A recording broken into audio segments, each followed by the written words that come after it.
Hi everybody. You are going for procurement audit. You have not done any earlier audits as you are an article clerk, or you have done some audits but you have not done the procurement audit. You have doubt in your minds what would be my approach for audit, what I am going to find the issue during the audit, because generally what happens in companies and the auditors are basically stressed out whether they will be able to find the issue during the audit. It's not only your problems, everyone has that problem, so don't be disappointed.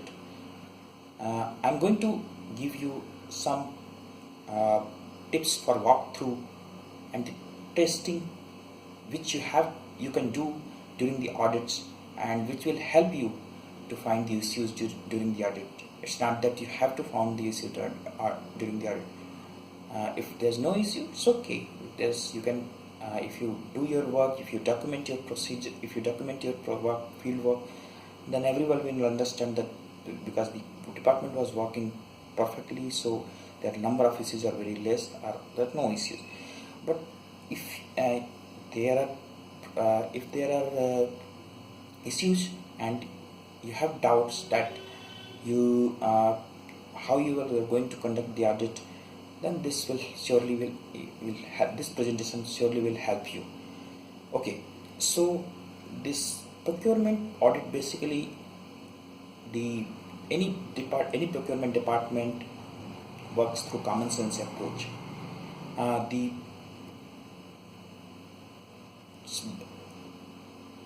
It's totally common sense approach.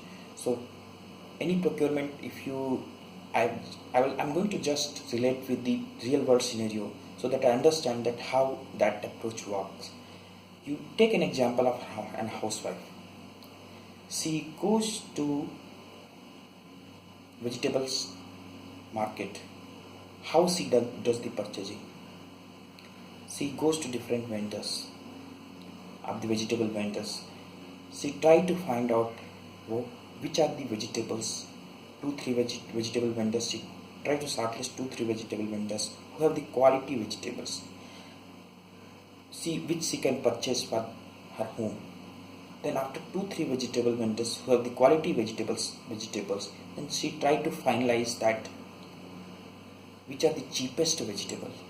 So first quality, second price, then after price she shortlists the vendors. Sometimes what she does, she doesn't pay at the same time. She has the credit facility with the vendors, understanding with the vendors that she can pay after some point of time. So these vendors, she plans her budget accordingly that she has to pay after some time. So this is called the payment planning.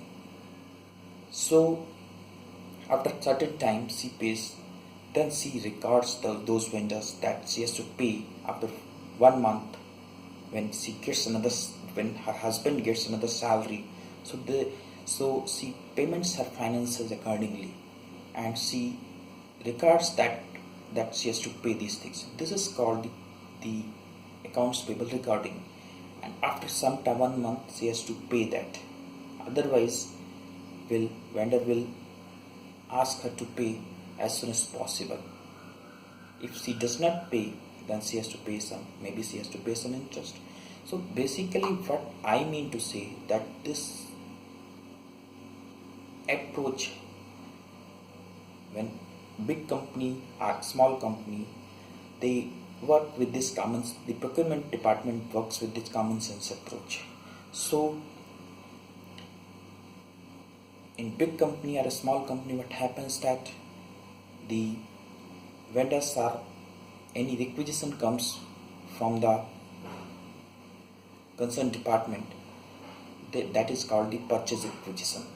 Then what happens that purchase department, they finalizes the vendor.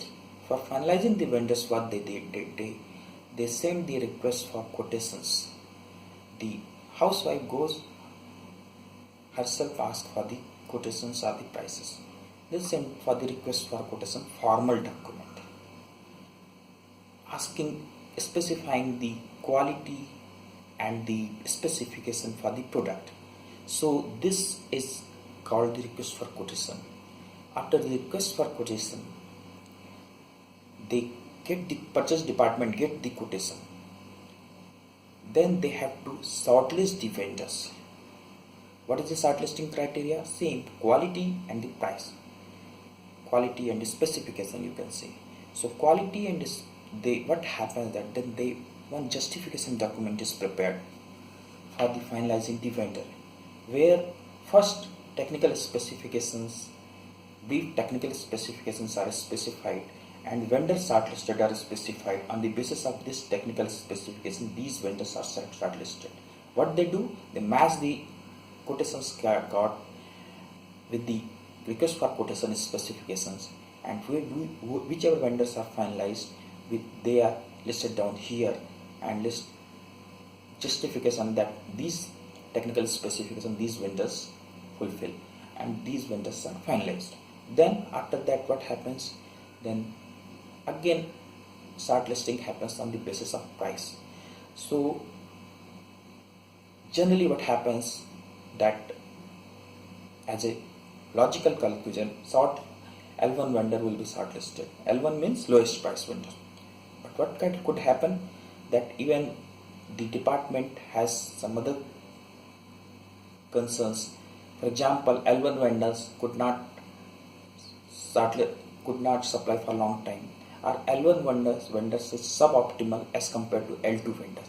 So they can shortlist other than L1 vendors also, but proper justification has to be written in the justification note. So again, after the justification note is prepared and one vendor is finalized, then that has to be approved by the top management as per the delegation of authority. Delegation of authority matrix, basically it's company level matrix which specifies what transaction has to be approved at which level. So this is called the delegation of authority matrix. So that has to be approved by management as per the delegation of authority matrix. In case of housewife, she is the decision making authority, so no further approval is required. But in companies, for a better control perspective, the approval as per the delegation of authority matrix is required, because what happens that in procurement department, lot of fraud happens, or lot of errors in decisions could happen. So it has to be reproved. There should be segregation of authorities. So one person has shortlisted one vendor or selected one vendor, but it should be reviewed. Justification every should be reviewed by another top management, and it has to be approved by the top management. So this is called the vendor finalization and selection. Then what happens that after that the procurement department, they issues the PO to the finalized vendor according to the specification which has been decided earlier. In PO, terms and conditions of the goods delivery, also the time of the goods delivery, all are specified. Then goods, according to the terms and conditions of the PO, vendor supplies the goods. So when vendor goods supplies the goods, then when goods comes to our premises, in company premises, then it has to be security stamped. So when goods is entering into the premises, it has to be the delivery challan or invoices has to be stamped by the security. This is one of the control where whatever the goods has been delivered into our premises can be tracked. Then after that, goods receipt has to be done in the system, because this physical delivery has happened, but in system also delivery has to be recorded. So that is called GSR, goods and services receipt. Then generally some systems, company systems, whether ERP system or the proprietary system could be there where GSR has to be done. Then after the goods receipt happened, goods has to be, at the time of the goods receipt, before the goods receipt, it has the quality and the other specification has to be checked whether its proper quality is proper, otherwise it has to be returned, goods has to be returned to the vendor. So it could be checked or confirmed by the concerned department also. If it is checked the goods are very sophisticated and technical in nature, then once it is confirmed by the writing, then goods receipt is done in the system. Then goods issue happens to concerned department. Basically, at the time of goods receipt is stored in the department, then goods is issued to the concerned department. It has to be signed when goods is received by the issued to the concerned department. The concerned department also that they have received the goods, and the stores department that goods issue has happened. So basically, then after that happens that when GSR is done, at the time of the payment is booked to the vendor, then what happens that then payment planning happens. That all the vendors who are due in particular month has to be planned. Payment has to be planned in advance so that we have enough cash. If we plan, then we have enough cash in our company, our bank balance in our company at the time of the payment. So at the time of the payment planning, all the vendors before the month or before the due, it's planned that these has to be planned in this month because they are due in this month. Then payment happens. Payment, basically one person will prepare the payment, but another person will review the payment, because there are chances that there could be duplicate payment against the same vendors, or there could be some fraud against the payment. So the payment approval authority is specified in the delegation of authority matrix, and accordingly that has to be one person is preparing, that another one person or 2 or 3 person has to approve that payment. It could be bank payment, it could be the cash payment. Basically generally it's through the bank payment. So this is basically, it's called the accounts payable management accounts payable management in the company. So this is basically general process in the company. The principles will be same in either big company or a small company, but the controls are best could be different, or risk could be different according to the operation of the company. So now we will go to the actual walkthrough, actual audit. So any audit, first of all, you need to do process walkthrough. Process walkthrough. What is process walkthrough? Process walkthrough is basically the sitting with the process owner, understanding the process, understanding the risk during the process, and understanding the controls which has been implied in the process.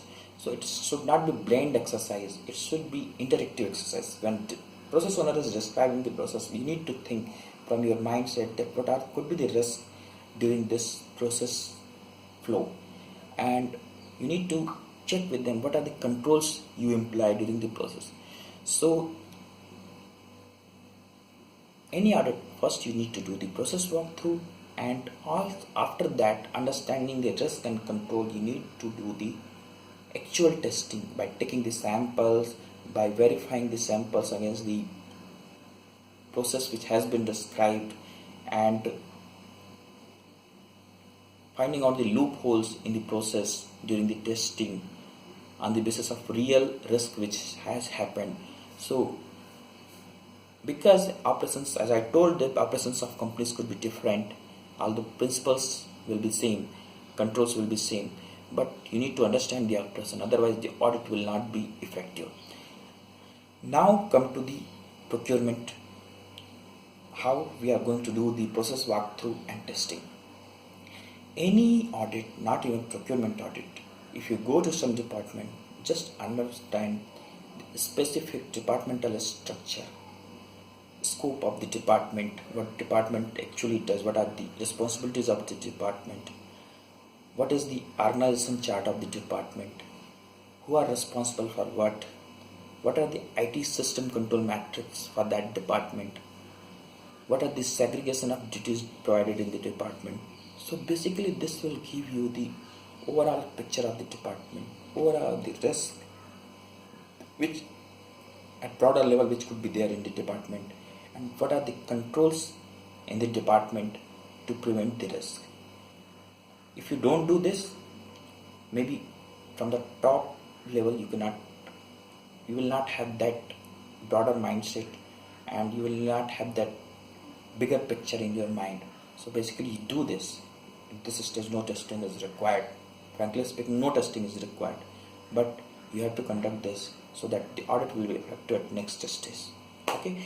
Next come the vendor selection. So any procurement department starts with the vendor selection. So what are the risks for the vendor selection? If you don't do your vendor selection properly, you can select the suboptimal vendors, which are suboptimal from the price point of view, which are suboptimal from the quality point of view. Because during vendor selection, you compare the technical specification or quality offered by the customer, prices offered by the customer, as I told you earlier. So you need, whatever I am telling you, you need to relate with the process which I have earlier told you. So one of the risks is suboptimal vendor selection. This is the suboptimal vendor selection, which is one of the risks. Another risk is the selection of this, basically suboptimal only, L1 vendor without proper justifications. So what happens in procurement department? It's very sensitive to the frauds and thus incorrect practices are concerned. So there might be cases that procurement departments, they have collided with the vendors, and they because they have got the kickbacks and others favors, so they will select the other than L1 vendors or other than the suboptimal vendors as far as the quality is concerned, and they will not give the proper justification, or their justification they give, but that's not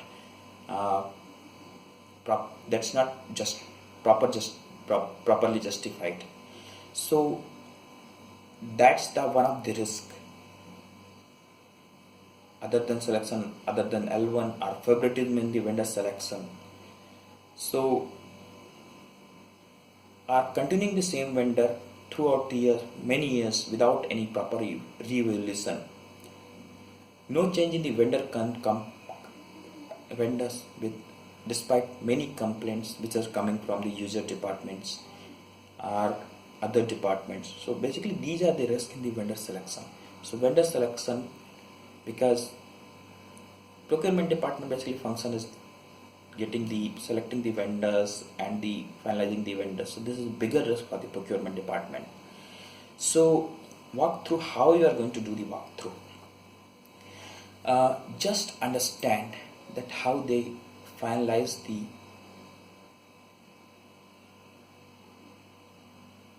vendors whom they are going to send the quotations, request for quotations. So basically here there are chances that they do some favoritism. So there should be some basically defined procedure for the selecting the vendors whom they are sending the refined request for quotations. In companies where what could happen that they have the list of the qualified vendors whom they have decided that they will be sending the request for quotations. If there are any additions which procurement department is doing ad hoc basis, then has to be properly approved. So it would prevent from the favoring some vendors whom they want to source, from whom they want to source the goods. Another is that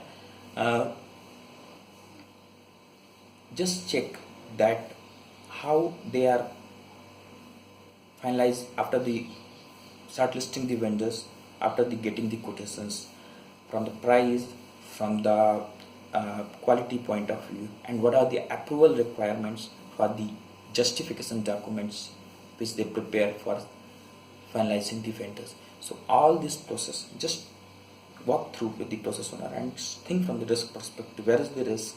Where there is segregation of duties is there? With who is preparing the justification? Same person is entitled to approve the justification that there are segregation of duties related risk.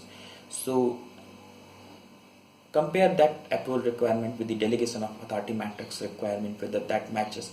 All this you need to understand with the process walkthrough. Okay, now comes to actual testing. Just take the purchase listing, which you can take from the purchase orders system, purchase order in the systems. If it's you can ask from the department also, from the purchase which happened in last 1 year, and take some numbers of big purchases, some numbers of small medium purchases. You can ignore some small purchases, or you can take 1 or 2 samples also, and just see whether the number of quotations, minimum number of quotations they have sent, the request for quotations has been sent as per the pre-qualified vendors, minimum number of quotations they have received. Generally, best practice is that in most of the companies they employ minimum 3 quotations should be there. If not, 3 quotations are not there, and minimum number of quotations described by as per the policy of concern, then proper justification has to be provided. For example, there are only 2 vendors in the market, 2 quality vendors are in the market, and that should be properly justified. In that way, maybe other justification could be there. So minimum number of quotations should be there. If single source is there, then the justification note, single source in the sense that they have not sent the request for quotations. They have sent the request for quotation only one. They have finalized the shortlist. They don't have any comparative quotations, 2-3 vendors, only one vendor they have in the justification note. Then it should be properly justified. For example, this is original equipment manufacturer, so we cannot source other than the component from other manufacturer. So that could be one of the justification. There is no vendor in the market for this, so this should be properly justified, and they are approved as per the delegation of justification note should be approved as per the delegation of authority. If it's standardization products, then if again they are asking for the standardized products in the sense that they have already decided at the start of the year, or sometime they have decided that they have evaluated the vendor, they have got the 3 quotations, they have decided this vendors for this year, because this is frequent purchases. But again they are asking for the quotations, then that should be properly justified. Why they are asking for the quotation? Because at top level it has already been finalized. So this is basically during the purchase vendor selection, these are the things you need to test. Next comes so this vendor selection is over.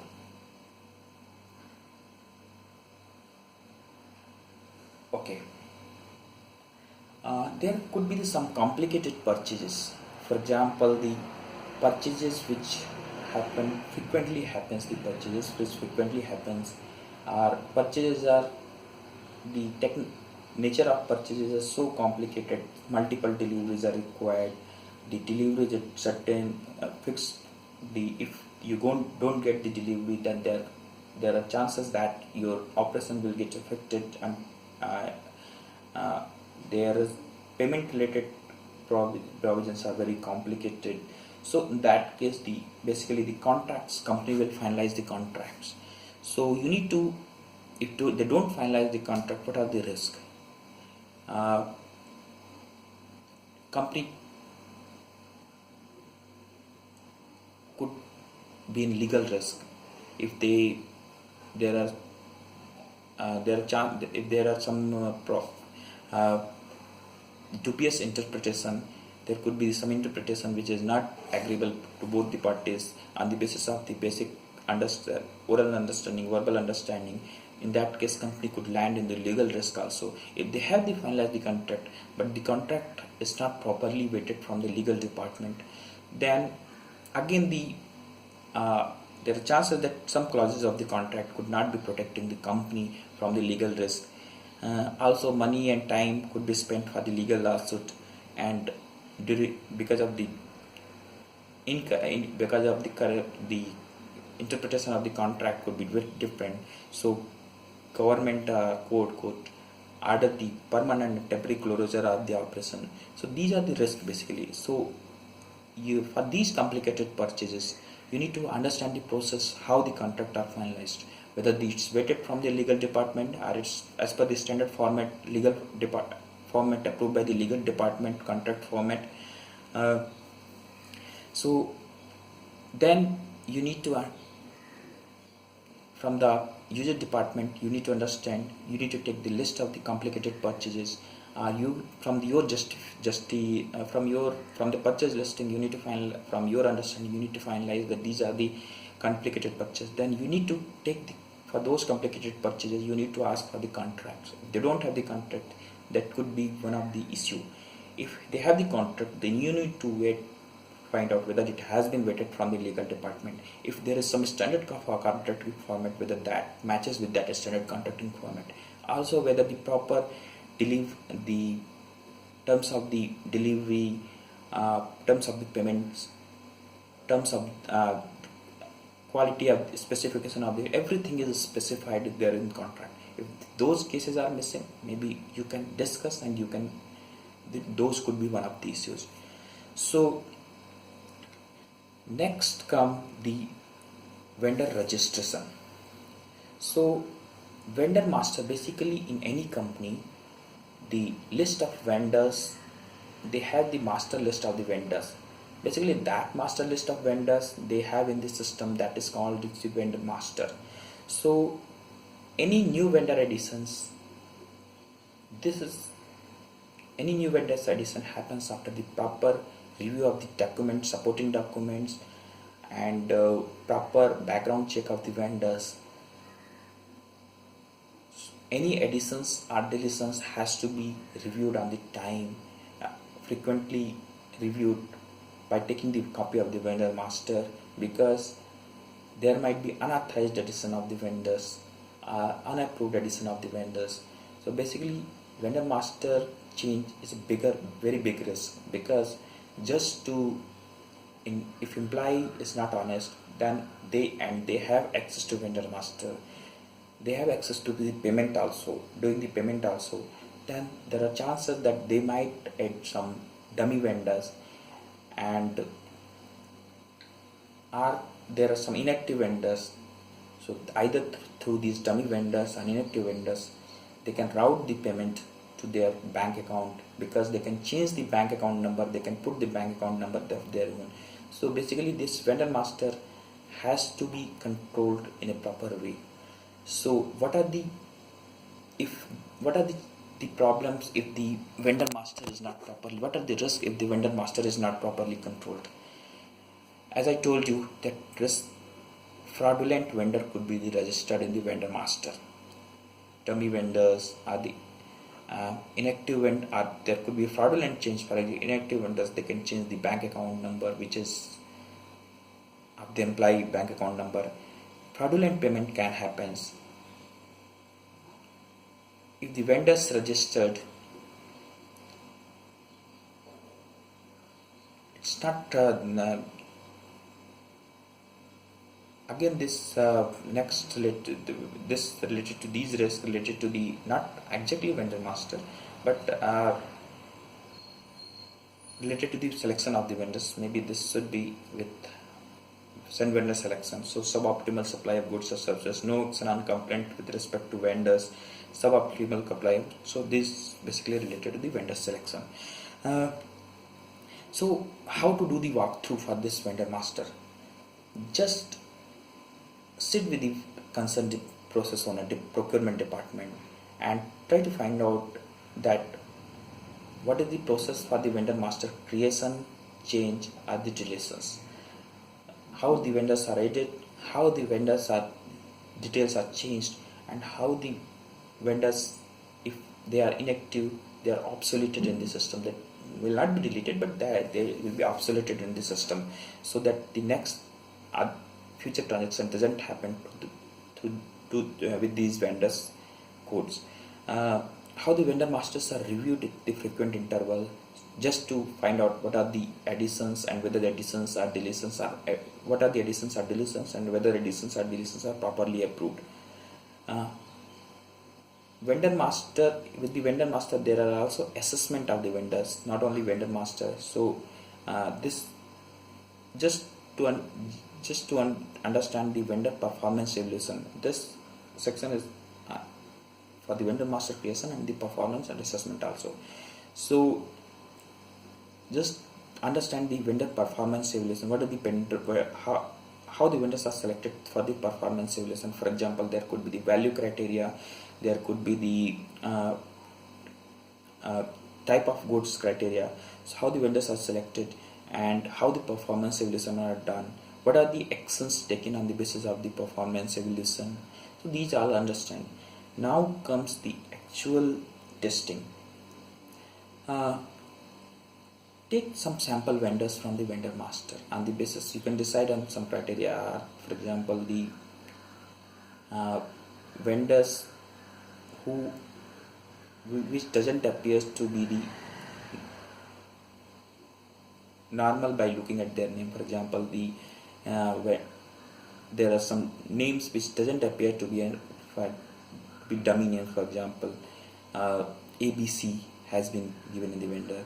Or you can take some vendors who supply the big amount of the vendors. But here you need to just take some vendors and find out from the just ask for the documents on the basis of which they have created. For example, what are the bank account, what are the details you have received from the vendors, from the bank account numbers and